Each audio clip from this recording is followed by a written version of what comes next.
I'm sick and tired of the US national team always saying when they lose that we didn't have our best players.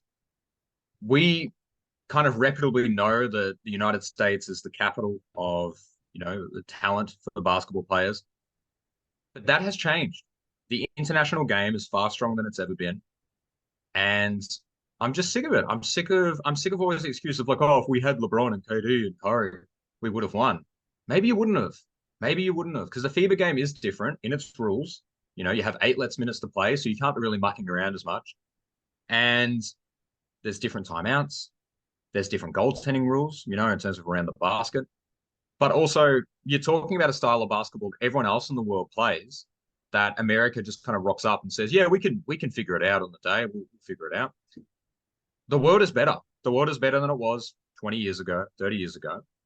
And maybe America needs to start fielding better teams, but America has fielded better teams before and has still lost. I think it's just okay to admit in 2023 that sometimes other people are better than you. They didn't lose by a lot. They didn't get thumped. I don't believe that if we had a 7 game series that the US would lose to Lithuania over 7 games, would they'd make adjustments. But it's a single elimination tournament. And this is the byproduct of that. And sometimes you will lose. What do you think? Do you think that the US is right to think that they're unbeatable when they send their best ever squad? Or do you think they need to start realizing the world's caught up? So are you just saying the hot take here is the US basketball should pull their head in and just get with the program that the world is now a talented playing field.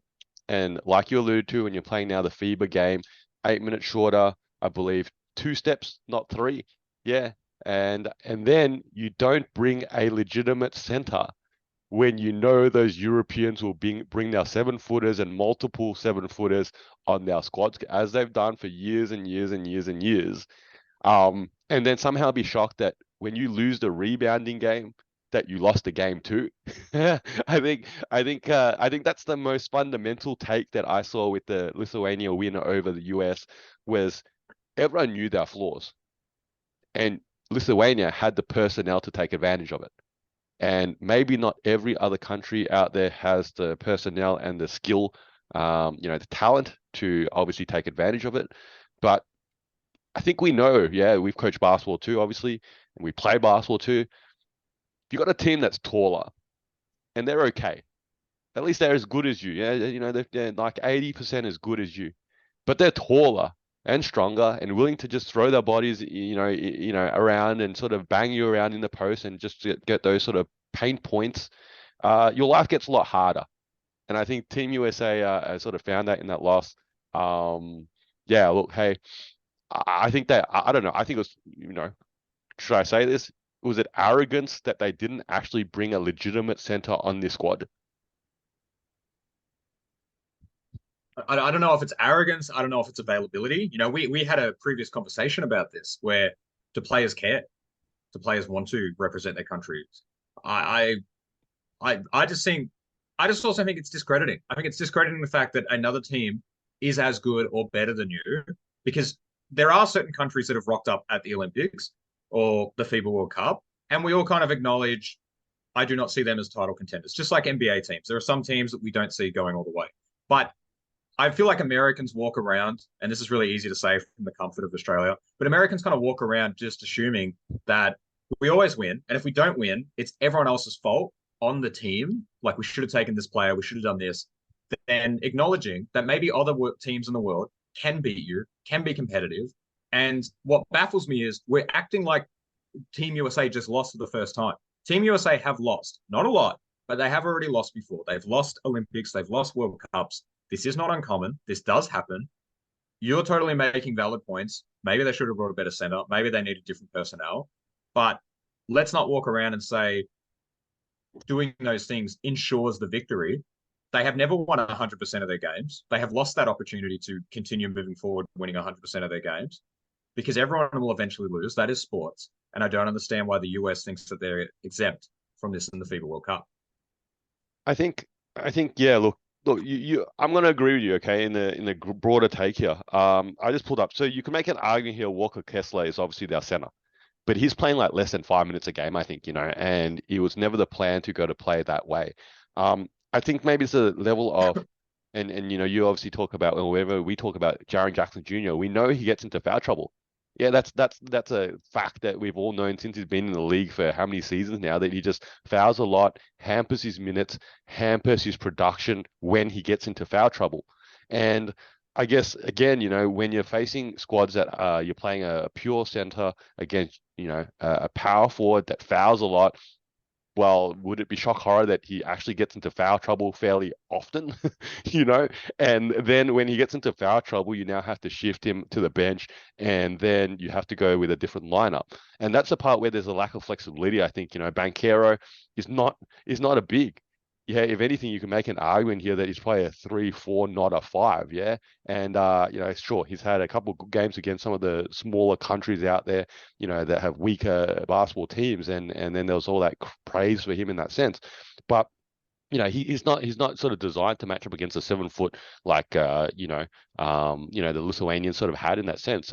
So look, I think I was also thinking, like, as you were sort of speaking, like, who would they? You talked about availability, and one name that jumped in my head was like Joel Embiid. Yeah. Embiid, I think, wants to play internationally, and he was looking to become available for what, Cameroon, wasn't it? Um, I or, think or France France, actually. France, France. Actually had three choices. I think if I recall this article, it was US, Cameroon, and France. And the big take was like, if he went to France, and then France with their already fairly established squad, and then Victor Wembanyama too, they could be a real threat.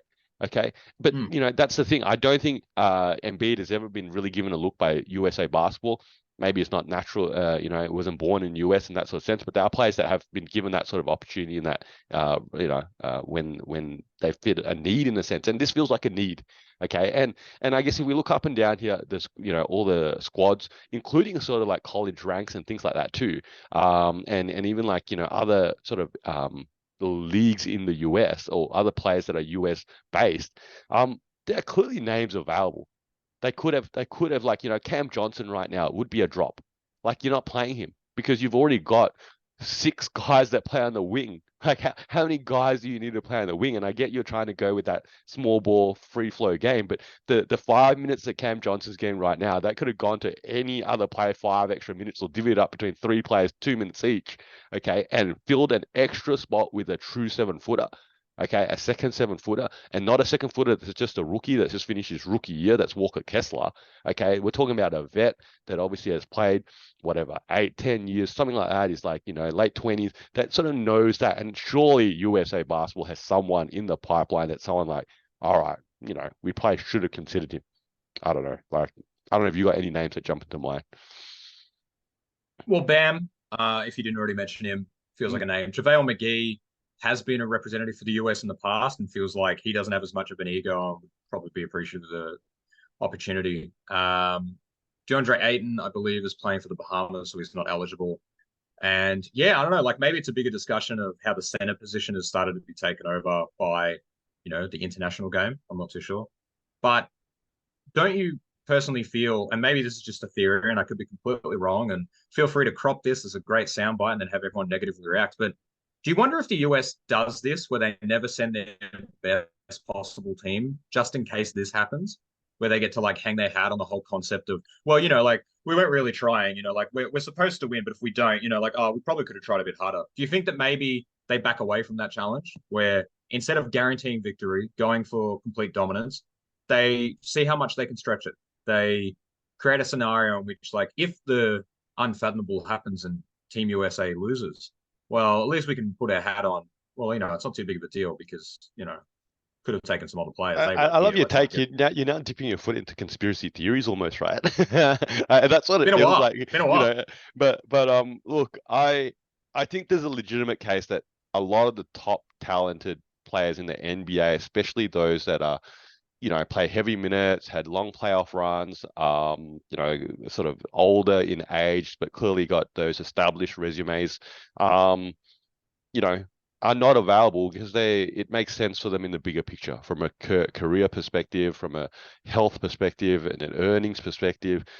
And like you touched upon in the other podcast here, maybe representing your country is not so important to some of them. And some of them have probably rep Team USA at some point. Yeah, at some point. And maybe that's the case. Yeah, they've rep Team USA at some point when they were not as established as they are now. Like Anthony Edwards in 5 years' time could be the best player in the league. Could be the best shooting guard in the league. Absolutely. But right now he is not yet. But obviously he's repping Team USA right now. But in 5 years' time, when his game's peaking and in his prime, okay, at that point, would he still be available for Team USA? Maybe not. Maybe he's now taking the summers off because he doesn't want to dress.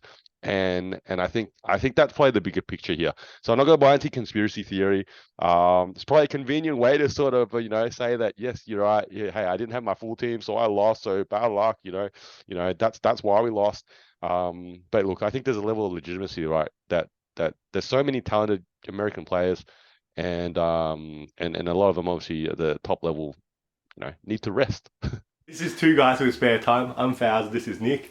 You're probably a basketball fan like us, so hopefully you can throw us an assist in giving our video a like and subscribing to our channel. And if you got thoughts, feelings, or even some suggestions, please put them down in the comment section below. And thank you for using your spare time to watch us in our spare time.